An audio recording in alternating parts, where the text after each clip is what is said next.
Hello everyone, Onlydraven here again, and today we're doing another tutorial in Minecraft Sky Factory 4.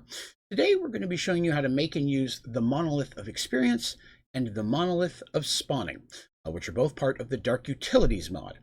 This was a special request by a user, so I was happy to put it together.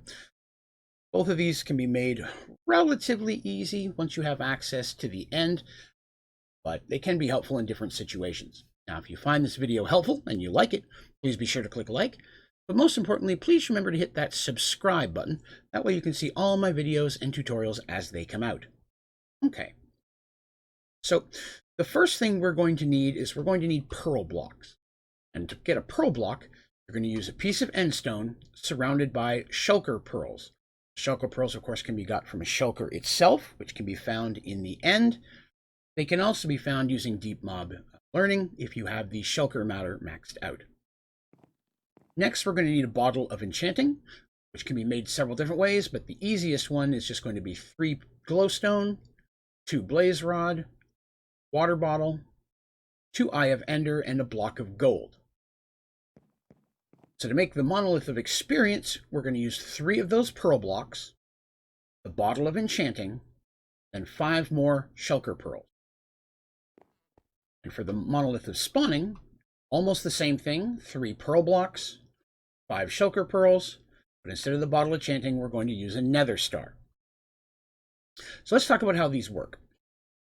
If we go ahead into our JEI, we look this up, the Monolith of Experience states that it will gather and retrieve experience that are dropped within a specific chunk.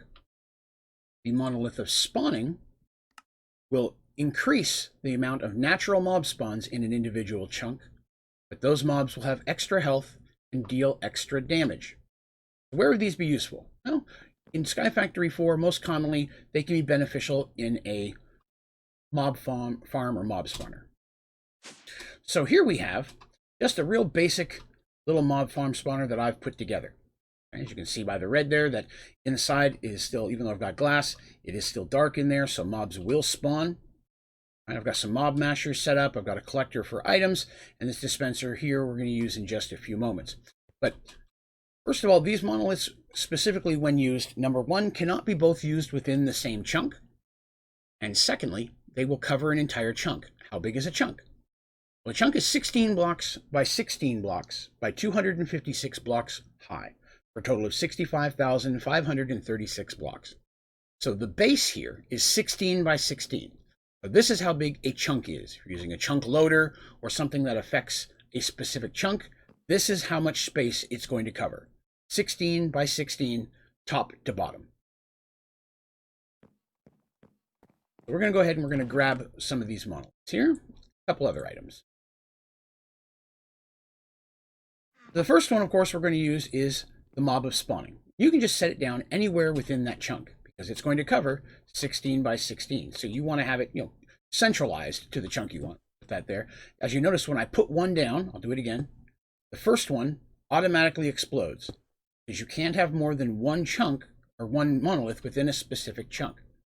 But by having that placed here, and it doesn't need any type of power source or redstone, it'll just work automatically. You can tell by its little blinking there. It will increase the amount of standard mobs that spawn within that area in a specific given time. Now, because of the nature of these tutorials and how I've got things set up, other than just sitting here and watching and trying to time the difference between spawns appearing naturally versus the chunk, it's hard to show this one working, but I can guarantee that I've used it myself. A lot of times I will put it on top of a mob farm or mob spawner that I have set up to just increase the amount of mobs that are spawning. And that can be useful in situations. Now, the other monolith, the Monolith of Experience, I find more useful. And we'll set one of those down. As you notice, dropping it made the first one explode again. Because again, you can't have different monoliths. You may have only one monolith of either kind in an individual chunk.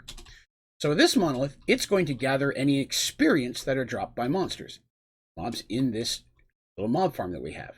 So I've gone ahead and I've already filled up that little dispenser you see down there with some monster eggs, and I've connected it to this wireless remote lever here, and we're just going to go ahead and make some different mobs pop out. And the fans are blowing them over there into masher.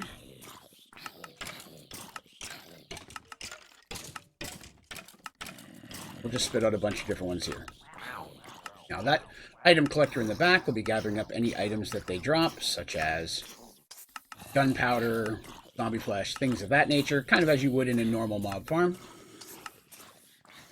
Right? But now if we go over to our monolith and we right-click on it, you'll see that it says Experience 36.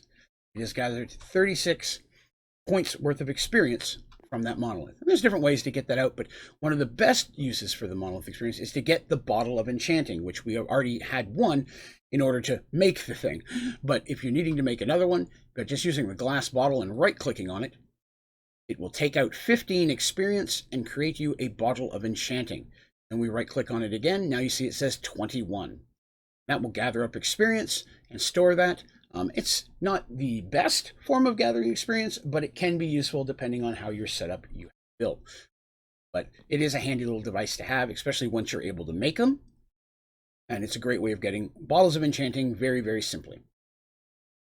But either of these monoliths can be useful depending on your setup. And they're very easy to put together once you have access to some shulker pearls, which are probably the most challenging component to get.